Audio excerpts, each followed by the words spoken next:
Hey guys, and welcome back to another episode of Food School Smarter, Stronger, Leaner podcast on a mission to inspire a world where food makes us better. Guys, today we are talking about weight loss again. Weight loss, such a hot topic these days. It's funny or not. The rate of obesity, the number of people obese or overweight the number is increasing, and it doesn't seem to be getting better, no matter how much information or diets we have, or how many different sugar substitutions we have, or plant-based products, or how low fat or low carb we go, or a lot of us, it doesn't seem to be moving. And I believe that that's because we aren't advocating lifestyle adjustments or a lifestyle design. We aren't creating appropriate environment to help people, to help you, to help me to make better choices that require less effort, less thinking, and that are actually better for us, not delivering as much fatty and highly caloric and delicious, but highly caloric foods at the snap of our finger. That doesn't help. Uber doesn't help us to move more. There are many things in our environment that help us to move less and eat more. And it's not helping, guys. Our brain is lazy. And so whenever we can save energy, we probably will. And that's, I believe, one of the major reasons why as a society we are getting fatter, because everything is getting easier and there is no guidance or nudges about certain lifestyle choices that are needed for us to make to stay healthy, lean, and fit. And so anyhow, guys, this series on Food School Podcast are dedicated to food choices, to design of our lifestyle, of our environment. So at least you have the information, you have the knowledge to be able to yourself design your environment to make it easier for you to maintain a lifestyle and to make certain food and behavior choices that will help you to stay in a healthy weight, with a lot of health, with a lot of energy, without having to be on a diet or count calories or carbs or, just be obsessive about all these things. Like most of us, we don't have the mental capacity or time for that. And the best approach is to educate yourself. On this podcast, throughout a few episodes, you're going to know everything you need to know to stay healthy and fit and lean and not to gain weight. And then what you need to do, you need to take this knowledge and organize your environment, your lifestyle accordingly. So making those choices based on the knowledge that you're going to hear is easy. It doesn't require additional effort. That's the goal of this podcast series about weight loss. It's not to help you to be on some diet or to count calories better or to get yourself to the gym better. No, it's actually about designing our environment so it helps us to have a lifestyle that helps us to stay healthy and in healthy weight naturally. We talked about supplementation, how it is an important part if you are right now, for example, losing weight and you need to cut the amount of food you're eating. We talked about how it's not a great idea to cut all the nutrients with the calories, like vitamins and minerals, all these essential pieces that our body actually needs to function, right? That's why supplementation, from my perspective and from all the data that I accumulated, supplementation is necessary when cutting the amount of food you eat. There was a case somewhere on the net about the guy who, lost like 300 pounds or something. And what was specific about his program, he lost that amount of weight, 300 pounds. Don't quote me on that number, but it was like just some huge number. He lost it by fasting, but he did supplement with all the vitamins and minerals. I don't think he would survive he basically didn't eat like for a year or something. I don't think he would survive if he didn't supplement. I just don't think it's possible from all the data we have without developing deficiencies and chronic health conditions that are irreversible. So we talked about supplementation and supplements that I personally take and recommend to a lot of my clients. Check back our episodes earlier this week if you want to learn more about that. Today we're talking about sleep. Sorry for the long introduction, but I always have a lot of things to say about health, weight loss, and food. Today we are talking about sleep as one of the foundational lifestyle habits, I guess. I mean, we are all sleeping, but we just aren't sleeping very often the way we're supposed to. And bad quality sleep, it can compromise our weight loss, and it can actually promote weight gain in many ways. Like, for example, bad sleep, and if you want to know more about the latest science of sleep and how it affects different systems of our body, our health, in the most, like, in a fun way of different stories, there is a great book, Why We Sleep, by Matthew Walker, PhD of sleep. That's what he calls himself. But if you need all the science, it's there, the best book. It's like international and I think multinational bestseller. Anyhow, so sleep, it compromises our higher cognitive function, meaning we make worse decisions and we have less power for making good decisions. Our blood sugar response is worse. So our blood sugar, when we eat foods that, raise our blood sugar, our blood sugar response is higher. We are less insulin sensitive even after one night of poor quality sleep. Our hunger hormones are tuned up in a way that we feel hungry all the time if we don't get sleep all the time. As I said, our insulin response is much worse. We're getting less insulin sensitive and more insulin resistant. Also, inflammation levels go up and our belly fat goes up with those inflammation levels. So again, worse decisions, worse blood sugar control, more hunger, we are crankier. And don't have that much willpower, we are more insulin resistant, we have more inflammation, and our belly fat is growing. So that's what's going to happen when we are not sleeping enough, or our quality of sleep because of our poor sleep hygiene is bad. So because of all of that, we tend to put on weight more, and it's going to be so much harder to lose weight. It's like, fighting against our own body, and the body always wins. It might take time, but if we fight against it, it's always going to win, guys. So better work with it. So what is good sleep hygiene? What does it mean to sleep well? Quite a few things. Regularity seems to be really, really important. Means going to bed and waking up on the same schedule, weekend or not. Social jet lag, it takes a few days to get back to your rhythm and the quality of sleep that you had before. Social jet lag, if you're not familiar, it's going to bed and waking up on a certain time throughout most of the week, and then on the weekends going to bed 3-4 hours later. That's a bad idea, really, really bad idea. You compromise your sleep for like half of the week because of just one night of that. So just keep that in mind.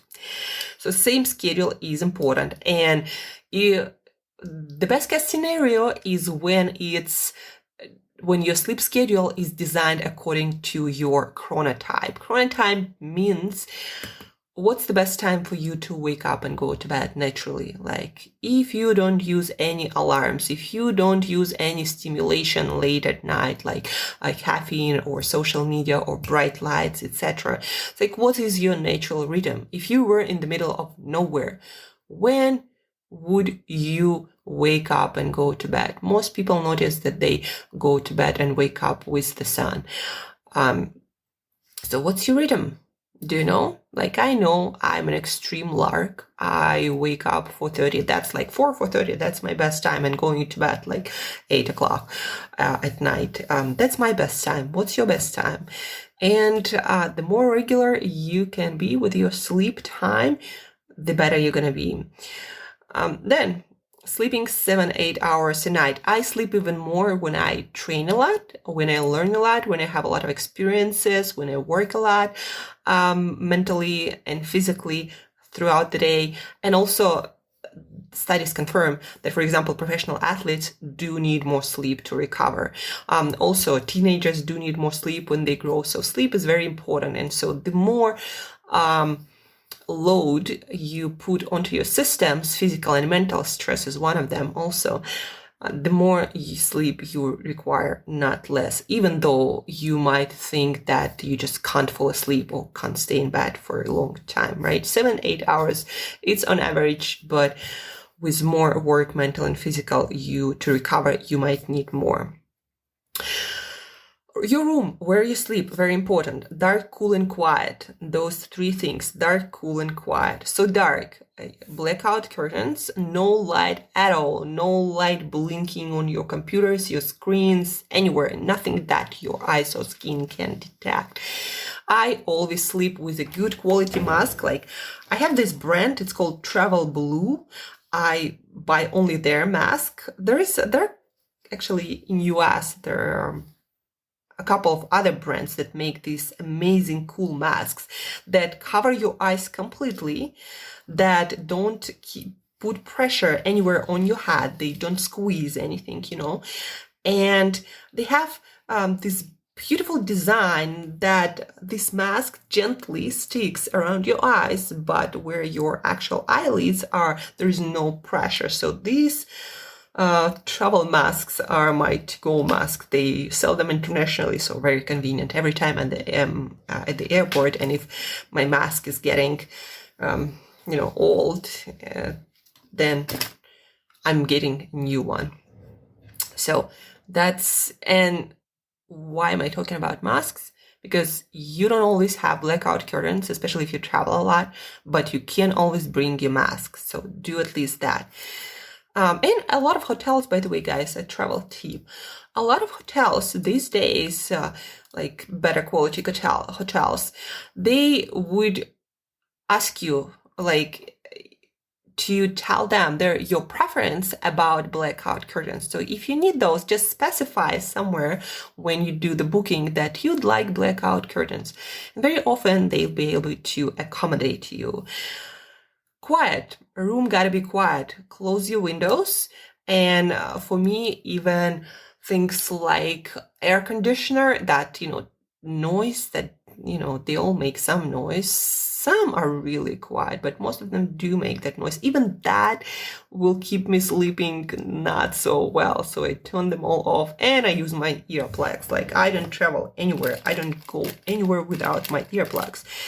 The reason why I use earplugs all the time, even when I'm at home, is because you never know what kind of a loud sound, unless you're in a really soundproof room, can arise during the night, and it might not wake you up consciously. You might not be aware of that when you wake up, but you might be waking up during the night without even being aware of that, and that will decrease the quality of your sleep, the depth and the amount of that deep sleep that we need to recover properly. So I use earplugs. And cool, about 18-20 degrees, 18-20 degrees Celsius, 68 degrees Fahrenheit. That's the temperature you want your room to be. So it's got to be cool. You shouldn't be cold, probably, so have covers. Another of my hacks is, additionally, I put really light socks on my feet. That helps to make my feet a little bit warmer during the night and keep my core temperature a little bit cooler. And that actually allowed me to sleep better. Subjectively, at least. I did not measure with any of the sleep trackers the actual quality of sleep, but I seem to sleep better and feel more refreshed sleeping like that. Once I tried it, you can also do kind of like feet soaking bath with hot water right before going to bed. That might also improve the depth and the quality of your sleep overall. So remember, dark, cool, and quiet. Use my hacks that I told you about to make it darker, cooler, and quieter. Then food. Ideally, no food 3 hours before bed. Food requires digestion, and your body and your brain cannot properly recover while you are still digesting food. Even if you have your food 3 hours before, like a good sized meal, 3 hours before, your body will still not be done with everything when it comes to digestion, but you'll be able to rest properly. So 3 hours, at the very least 2 hours before bed. And no excess liquids, water or tea or whatever, less than an hour before bed. Even like I would recommend 2 hours before bed, stop any excess drinking, because that will keep you going to the bathroom in the middle of the night, and that will interrupt your sleep also. So food 3 hours before, drinking any liquids 2 hours before. 2 drinks I'd like to discuss here. Alcohol. It's best to have it with your lunch, the best time. Alcohol does not make our sleep better. It makes it worse, but it makes us unconscious faster. That's proven by studies, guys. Our brain specifically requires much worse when we have alcohol at night. Not necessarily right before bed, but even later with your dinner 3 hours before bed. So lunchtime or morning, I guess, is the best time to have alcohol for sleep. And I'm not even kidding here. And then caffeine. Anything with caffeine, not just coffee, but anything with caffeine. Too much chocolate is also some sort of caffeine there, and green tea or black tea. But for most of the people, that is true, although there are some fast metabolizers for whom caffeine doesn't seem to make such a big deal. But caffeine does affect our sleep, even though you might think you are falling asleep just fine. You won't be able to have that deep, good quality of sleep as you are supposed to. So my rule, caffeine by noon, especially because I go to bed that early, 8, 9 p.m., right? So if you go to bed later, then you might stop your caffeine by like 2 p.m., right? But I do not recommend to most people have caffeine later. If you want to have your coffee, then make it decaf. Drink different herbal teas. There are so many these days that taste so amazing. So guys, caffeine and alcohol, 2 drinks, you gotta be watching for good quality sleep. And the last but not least, at least 1 hour before bed, get off all the devices as much as possible. I just put all of my devices into flight mode. I put them all into blue light blocking mode. So all the screens are orangey and yellowish, and that's what you must do too, because that blue and bright light in your environment, like if you have really bright overhead light, that will delay the production of melatonin, the one that is needed to keep us asleep and keep us in good quality sleep for longer. So the production of it is delayed when you look at the screens without any blockers, with all the blue bright lights, or if you're in a room that is brightly lit with blue light. In my room, I have yellow lights. They're more like orangey, and they're not overhead and they're not bright. So they're on the sides of my room. And if I traveled, what I would do, I would turn on yellow lights whenever those are available. And if they aren't, I would turn on light only in some places that are far away from the place where I'm actually sitting. So I do my best to avoid bright lights. And also that's why I don't go shopping right before bed, because usually at any store, you would have those blue spectrum bright lights that will again delay the production of melatonin and will delay you falling asleep properly and sleeping deeply. So blue lights, again, I put all my devices into flight mode at least an hour before bed. I turn on all the blue light blocking programs and apps, and also don't do any social media, any work, any emails. I do some reading, some stretching, some journaling, some meditation. That's an hour before bed for me, guys.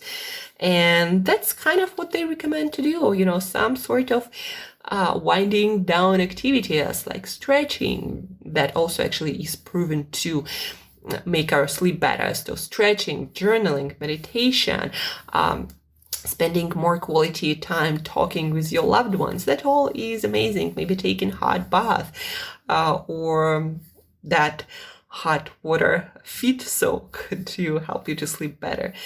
So those are the basics of sleep hygiene, and I am doing all of them on a regular basis. Sometimes, the environment is not ideal. Sometimes I travel, but whenever I have the control of my environment, I design my environment so it's easy to make those choices. So there are some reminders to create the perfect for sleep environment, because I know that a night of good quality sleep is the foundation of my awesome day the next day. I'm going to perform better mentally, physically. I'm going to think faster. I'm going to perform better mentally and physically. I'm going to make more decisions. I'm going to be more confident, more ballsy, more bold.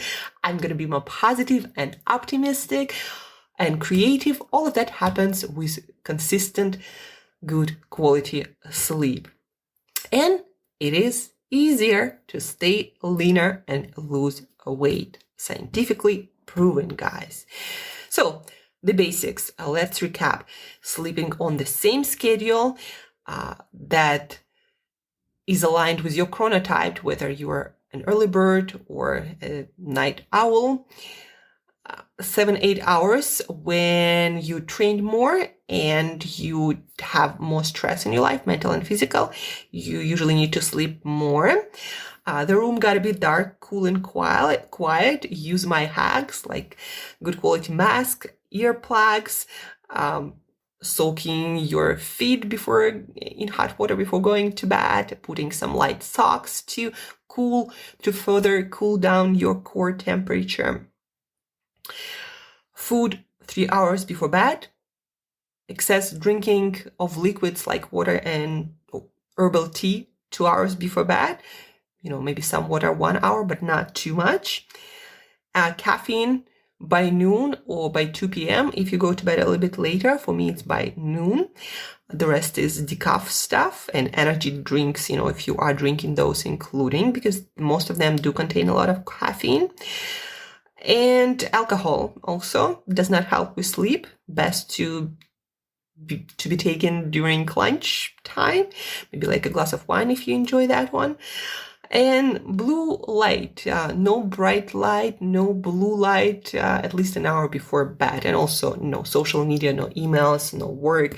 Start recovering with some meditation, journaling, stretching, spending time with your loved ones and friends, and doing this winding down activities. So that's your guide to good quality sleep every night. And as we already talked about, good quality sleep, that's the foundation of your awesome day the next day and your successful weight management program. So guys, sleep well.